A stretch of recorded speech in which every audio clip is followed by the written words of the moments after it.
I'm in Miami-Dade, and we're in a small town that's the adventure city within Miami-Dade, which is Greater Miami. April 15th, 2026, today's live stream, The Butterfly Effect. Anyone who's seen the movie The Butterfly Effect thinks it's really cool, an effect that can happen all over the world, but our live stream today is about a more powerful effect. The butterfly effect we're going to explore is the effect of how you interact with people and how that effect can occur over decades across generations. And it's a very simple effect that we're going to try.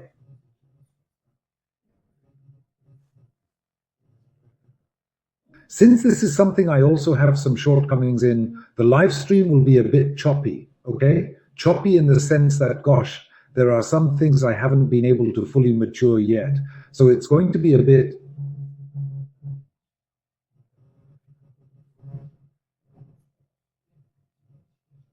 answering multiple times over time, and will reinforce my weak points to improve them in future live streams. Right now, this is what we have, and it's with the resources we have that we'll do it. Butterfly effect. The butterfly effect in today's live stream, we're going to think about butterflies. Butterflies.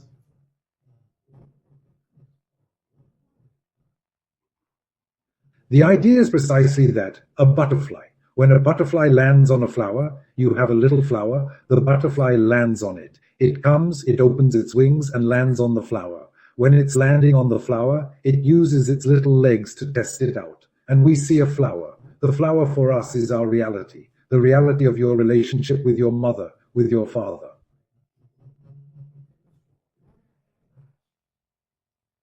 And you're going to be that butterfly that flutters and lands on the flower, okay? And I'm going to explain this in more depth for you, so you understand how you behave, how you have a responsive attitude to read and interact. This is very difficult. Sometimes we're interacting and we don't read each other.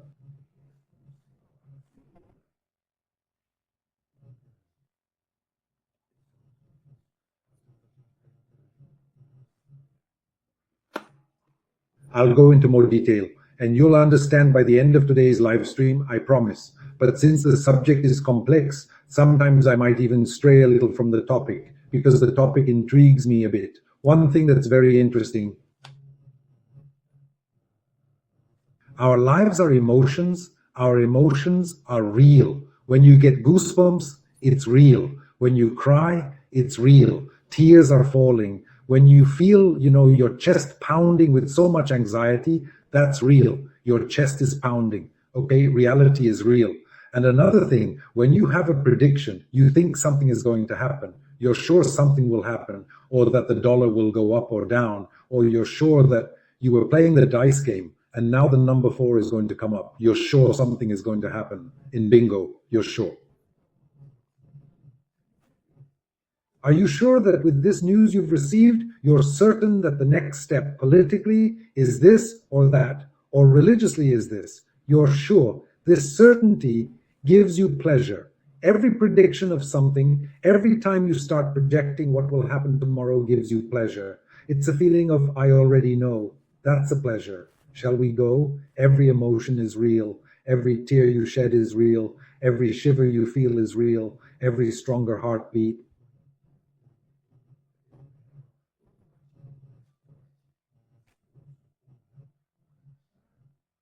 Okay? So all the muscle tension you have is real. But whoever generated that tension doesn't have to be real, doesn't have to be material. What generated the tension could be a lie. Let's go? Let's break down the statement again. Let's go. This is very important. The emotion you feel, the shiver you get, the emotion of listening to this music, this sermon, this pastor, this priest, this leader, you know that emotion that came over you? The emotion is real. But the leader's statement that generated that emotion could be a lie. Did you notice? This is extremely important.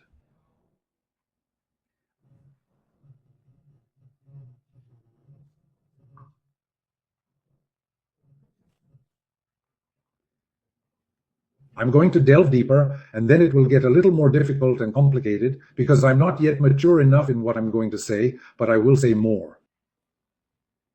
I explained to you something called yami, from infancy to adolescence, 40, 50, 60, 70, 80 years old, until death.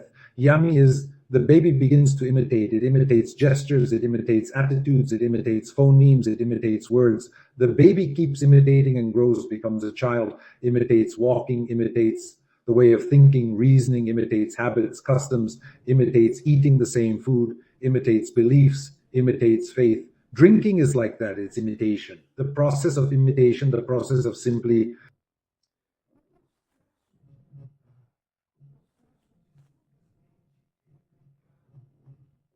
doing something can be done through something that is a lie. A lot of things. My father used to tell me something like this, Jackson. Sometimes a child, a baby, does things out of fear of the boogeyman. When he grows up a little more among religions, he's afraid of the devil, of the demon. When he gets a little older, he's afraid of the police. The point is that this fear is used at various stages of life, and the fear that a child has at 1, 2, or 3 years old serve to make them more careful, to prevent them from going out in this or that way, from doing this or that which would harm themselves. It was a lie, but it helped in brain development. This is the point where I'm a little immature now. You have a cultural lie that helped in brain development. Our problem is believing in the lie, but the development was necessary. That same child later says, there's no more boogeyman.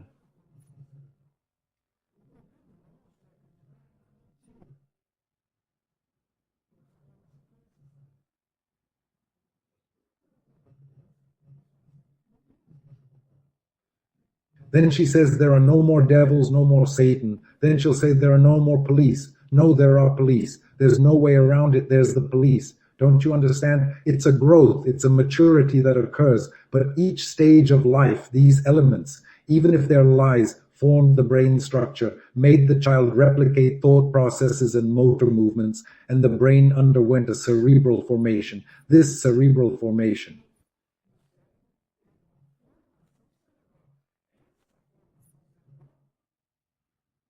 if it didn't harm her, if it didn't become an aversive memory, some kind of trauma, it's good for the child. So this child will go, or this teenager, or I myself will go somewhere, and I'll go with my brain development. My brain development may have come from a lot of lies. That's okay, but I can't cling to those lies. Doctor, we're talking now about this butterfly effect. I'll try to talk to you more clearly. You see, it's a very sophisticated thing. Each country, each culture, even if they are ancient cultures, goes back 2, 3, 4,000 years, 10,000 years ago, there in the south of South America, near Argentina, Uruguay, southern Brazil, there were the zombies. Zombies 10,000 years ago. 10,000 years ago. These zombies knew how to walk. Hold on. The zombie, to know how to walk, imitated. And its movements, it may have had some fears, some concepts. It didn't have a concept of Santa Claus, of Easter, of the boogeyman, but it had others.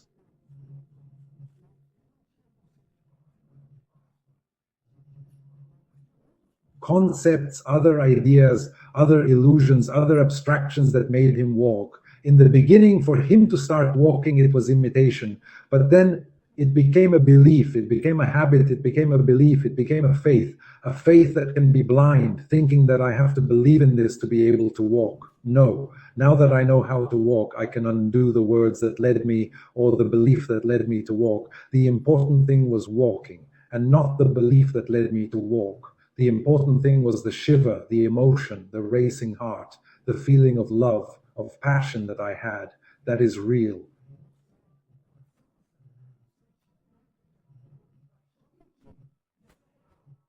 What generated it might be a lie. That's the essence of our butterfly effect today. Let's go back to the butterfly again. The butterfly's body is your two thumbs. The butterfly's body is right here. When the butterfly lands on a flower, it closes its little wings behind it. The flower is right here, okay? And it lands on the flower and it starts moving the flower. The flower for us will be reality, a reality of facts, concrete reality. You got goosebumps, that's real. You got goosebumps, that's real. You cried, a tear fell. The tear fell, real. The tear is there, it fell, real. Butterfly, it's like this. If she's like that, she's looking completely alone. Her little wings are back. She can open her wings a little and come back, open her wings and come back, and come back. She opens her wings and comes back when she needs to, very high, very fast. She has a dynamic of leaving the plant a little. So if she's waiting, she'll go back here and come back. If she takes off and opens her wings very quickly like that, she leaves because she just takes advantage. She goes back here and she distances herself from the flower. So you see the butterfly is here examining the flower. Suddenly she takes off and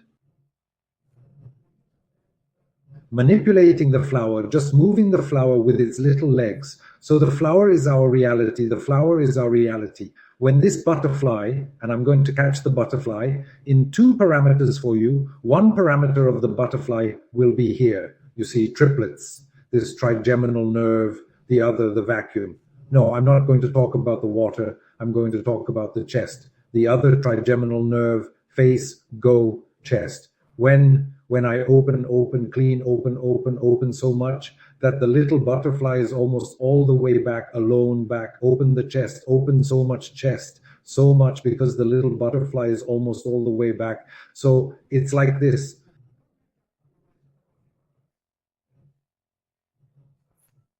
Done, open. I'm going to use a reality. I'm in a group, closed. Close the expression, closed. When I close my face, it's as if a little butterfly is actually opening its wings. It wants to fly away already. It wants to get out of here. It's not like that. When it opens with its little wing pointing backward, it's open. So that's the butterfly effect. Something else you have, I think I learned this from my sister-in-law once told my mother, she also said this, your spine always has to be straight. Imagine if you're pulling here, you're pulling, so the butterfly's body, let's suppose the butterfly's body, and when you pull here, the spine straightens, the spine straightens. You have the head and the spine. Sometimes the spine moves a little forward, a little backward, but just a little forward, a little backward. It shifts without much body movement, but you feel the spine going a little forward, a little backward. When it goes a little forward, it has to, the sensation you have to do is open your chest and face. Open, butterfly effect. There's a reality I want to explore. There's a reality.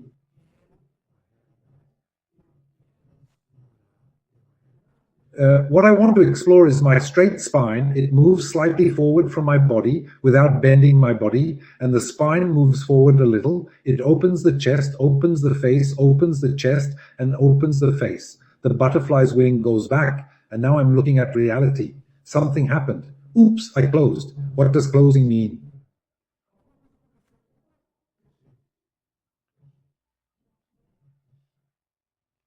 Closing off is when you're in the brain structure where you're looking at reality, in the brain formation where you're looking at reality, and suddenly you adopt a custom, a tradition, a belief, a theory. So every time you adopt a belief, a theory, a custom, you simply leave reality and go to observe the reality of your belief, your custom, your theory.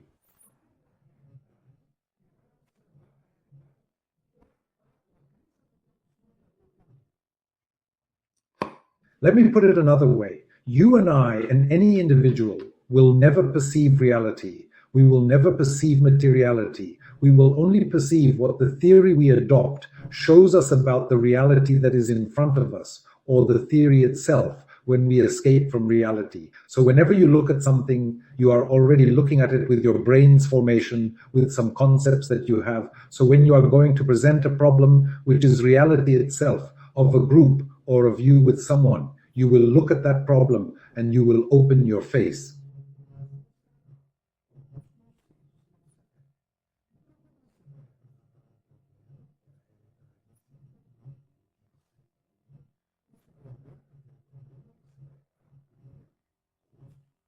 Open your chest, butterfly effect, open everything, align, get closer to the problem, the material, real, the shiver on your skin, the beating heart, the falling tear, the smile, the tooth, the speech, what was real, but the speaking. If you open all that to the narrative of the narrative, you are now on a path of deviation. You lost deviation. So we will have to open up to reality. In this block of emails, which I made into a little blog, I also put that Brazilian diplomacy as a kind of butterfly effect, where each of our diplomats knows how to approach.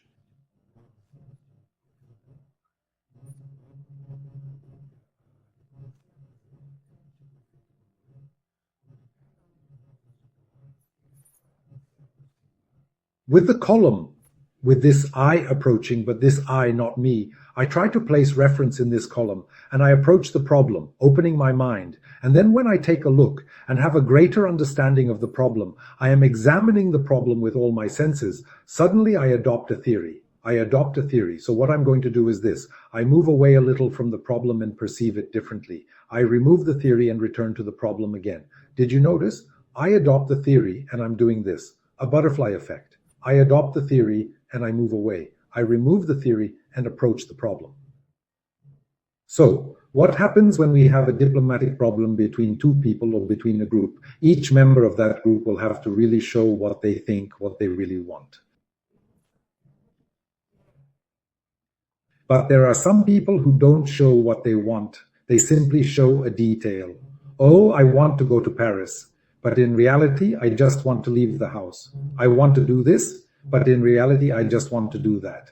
If people show the reality, the materiality, the concreteness of what they really want, we have a problem that becomes real.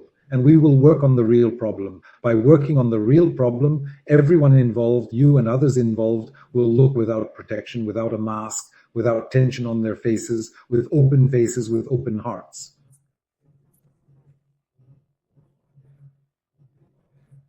The problem is here, but it's a material problem, not a fake or false one. Otherwise, we're screwed. It's over. So, for example, there's a group is talking and so on. Okay, let's talk. First thing, are they talking about a fact? Is it about an emotion or a repetition? Is it about a fear? Is it about authority? Is someone too authoritative? Is it a desire to belong to the group? Is it a computer screen? Is it an AI proposing something? Do you understand? You have to know if the problem is real. It's not real. It's here. The cut is here. It's here. The photo is here. That's the problem. Is it real? If it's real, we open ourselves to look at a real problem. The problem is that it has materiality. The problem is that it's right there in front of us. The problem is go to the doctor. Don't go to the doctor. The problem is the blood test showed this level and that level. What are we going to do now? The problem is real. It's material. So you go open the face, open the chest, get closer. The person is getting closer, open. Then suddenly you say, no, but the ferritin is the blood test shows the ferritin, it's too high or too low. You've already adopted a theory and gone outside. You close it there, but then it's the ferritin. To notice a little something different, what can be changed? Then you open it again and go back. So the problem and the reality have to be seen, and you move away from and closer to it by adopting and discarding theory. My failing, sometimes the theories of my childhood and the fantasies of my childhood that shaped me, that made me walk, talk, and converse with people, interact, those lies that were necessary that my mother told me, that her mother told her, that her grandmother, all the processes that are cultural, sometimes I grasp and hold on to the process and forget that the most important thing is this formation. Confusing belief with formation is something that's a point I'm kind of developing now that I'm trying to resolve. One thing is the brain formation you have.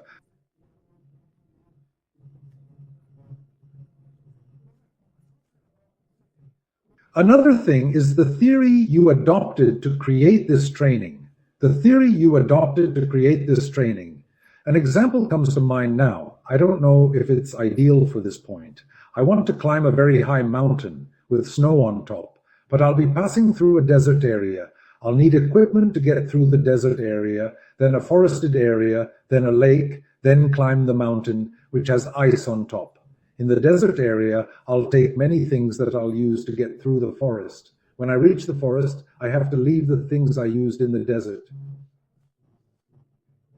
I'll go back and only take the things I need to use in the woods, at the lake, and then in the mountains. When I get to the lake, I have to bring a buoy or something. The lake is sometimes cold, okay? Once I'm at the lake, I'm going to climb the mountain. Now I'll leave the things from the lake behind, the boat, whatever I'm carrying. And now I need the things for the mountains. So what made you, the words, the ideas, and the beliefs that led you here? Belief doesn't have to take you there. Yes, but belief, what I believed, made me do things. That's materiality. What I did, what made me shiver, what I ate, that's materiality. But my abstractions, my subjectivity, what motivated me to do it isn't reality. Yes, but it motivated me to do it and I did it. Great. But sometimes what motivated you to do it is a lie. And in a group discussion, lies can appear. And in a conversation between friends, you and yourself, lies can appear. Hold on. The things you believed in were for doing the real tasks of life, the materiality of life. So you're going to have to do the butterfly effect. Look, open your face, open it. Wow, look at that.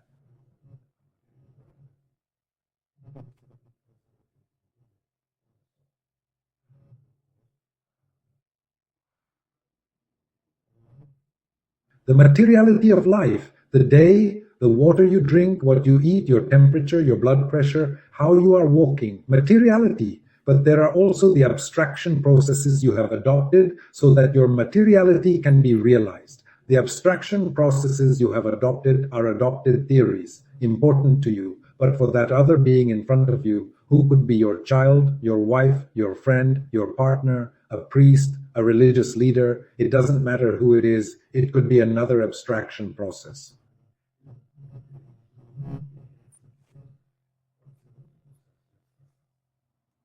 It's not the same. I perceive the world through the adopted theories I have. I approach reality like a butterfly, without adopting many theories. But suddenly, I have a new perception. I've already adopted it. I move away and return to it. So it's a butterfly effect. Oh, I have the adopted theory. Oops, I wiped my face.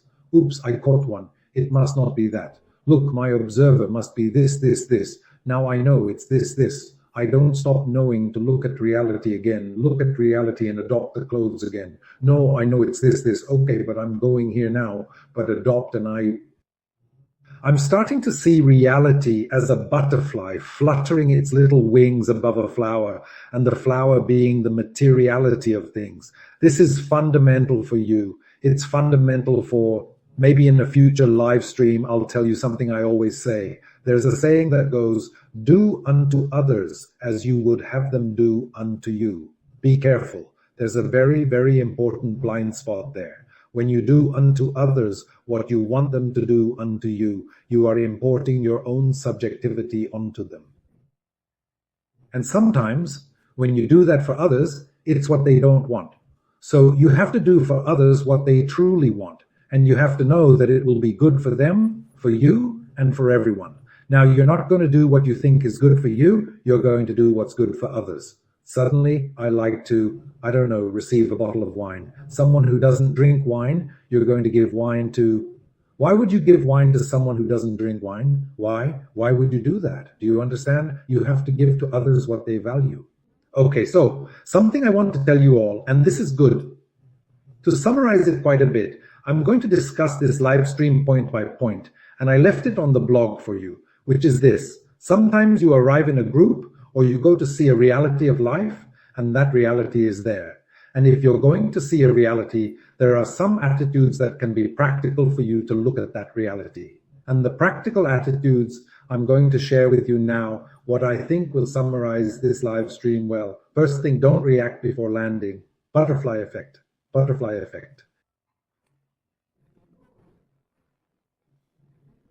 There's a problem. There's a problem. The problem is real. It's real. It's not something invented. It's a real problem, okay? It's not the result of repetition. It has nothing to do with fear. It's a real problem. A fact is a fact. The fact is there, and you're going to analyze the fact. The house caught fire, the car crashed. A fact is a fact. There's no discussion. You're not going to react before landing. So before you arrive and look at the fact, you're not going to have a reaction against that fact, in favor of that fact. Some people say, absurd, this could never have happened. So I'll go with the adopted theory, absurd, never. I'm already tense to look at the fact.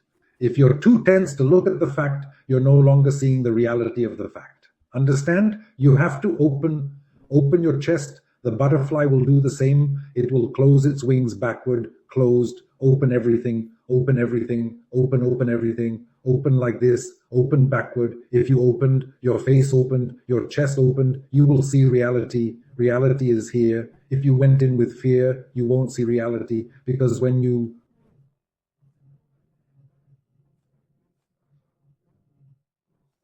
Your body space of action, reaction, emphasize, react, react, flee, emphasize without four things. Either you attack or you flee or you emphasize. It's attack, flee, and emphasize. I think it's sad, but there was one more. So look, because then you repeat or replicate something you imply here you already know, because you were already afraid. So if you were afraid or it became a materiality, the car crashed, something that happened, you're already adopting a theory. If you adopted a theory, reality will already be distorted because you went with an incorporated emotion to see that. I have to step out for a bit.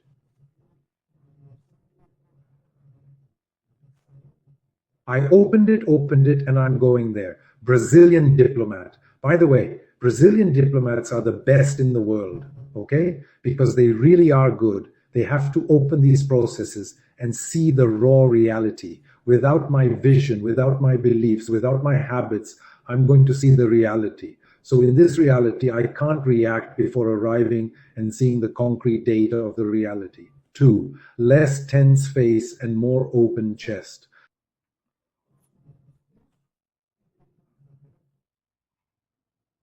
It helps you think better. Are you like this? It's hard to think. Open up. Then suddenly give a big smile, open your chest. This is the reality here. Let's see this mess here. Man, it's bad. Open up. Open your face and open your chest. Third rule, a group in phase is not synonymous with a playful group. If you have a group of people and everyone is vibrating the same way,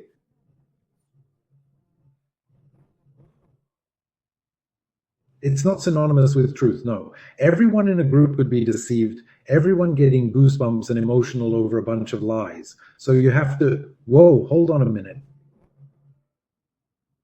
What's happening? Is everyone in a phase? It doesn't mean I'm facing reality. I might be caught up in an emotion, a fear, and everyone else is working through this subjectivity without materiality. The butterfly basically did the following. I draw it like this, right? It's perched. Suddenly it does this. Closed, left, it's over. I'm no longer seeing reality. I'm discussing my perception of beliefs about what I think happened. It's over. It's out of the box. And that's what we do all the time because nobody is made of iron.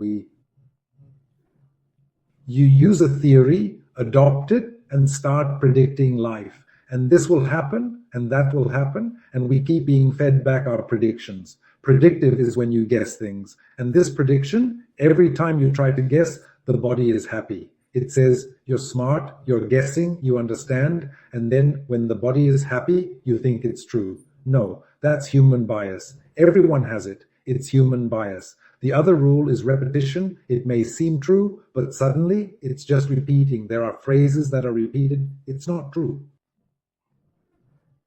Just because it's repeated. Yes, but it's repeated so many times that it gives the impression that, look, repeating it is enough. No, it's not. It repeated the phrase, look, oops, what phrase is that? Look, I've already finished it now. What phrase is that? How does that work? Let's take a look, shall we? The other thing, good leadership circulates. Bad leadership is restrictive. If you're in a group that only has one leader and he's not flexible, bad leadership, bad leadership. It will close the group, it will close the center, it won't let a discussion arise. 6th, don't leave the flower too early. If you're looking at the reality of the facts, the fact is the car crashed, it's right here. The car is out of gas. The glass fell, it's right here. The glass fell, it's right here. Don't quickly leave reality and try to project a theory. No, stay in reality, seeing possibilities, logical reasoning, based on reality and not on a model or theory adopted to explain the reality you are seeing. So don't stray from the flower. Butterfly on the flower. Look, adopt a little, return to the flower with your body open, return to the flower of reality.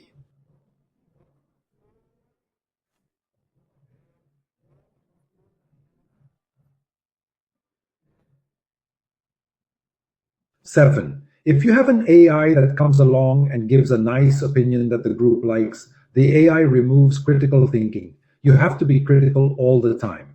And sometimes, depending on what you give it, the AI gives you exactly what the group wants. The AI is predictive. The AI it will give the data, the fruits of what you gave it. The AI doesn't bring any truth. It's predictive. It takes all the data, scrapes what you asked it to analyze, and gives you the data you want, the way you want it. So it's predictive. Did the AI come up with an idea? Let's go, let's talk about it. But it's not real. It's just an idea. 8. Belonging shouldn't cost you your ability to revise. Sometimes, in order to belong to the group, I can't question the group. And if I can't question the group, I can't revise the false information that's being put into the group. Name. When something sounds too right, ask. If something is, no, I'm sure that's it. Oops, ask. What could you be leaving out? Open your mind, open your heart. Something is being said that's exactly right. No, that's right. But isn't there something being left out? And 10th, thinking better collectively requires a body. It's not just argument. To think together with the collective, you have to open your face, open your heart. Butterfly effect. Adopt a theory, and it pushes you away. Try again. Adopt it, realize it, try again.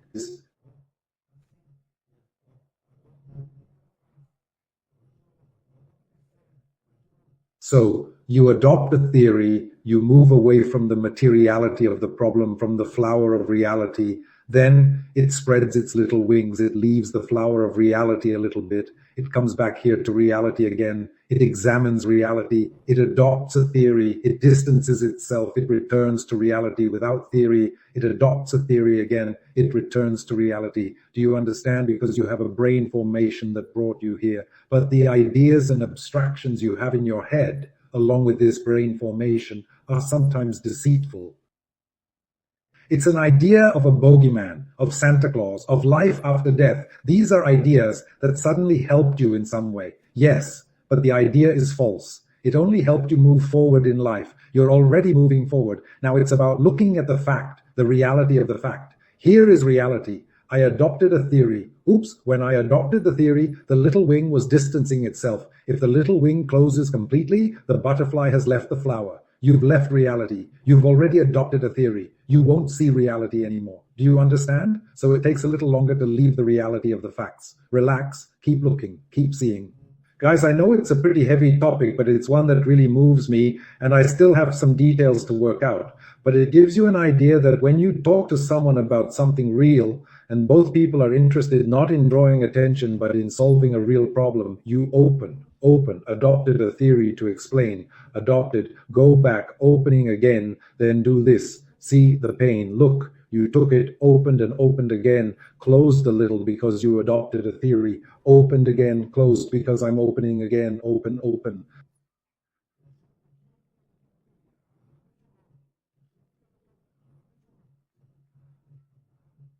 Open your chest, open your face, then you'll see that reality is through a belief, a doctrine, a concept, or any kind of imagination. A big hug to you all and see you next Wednesday.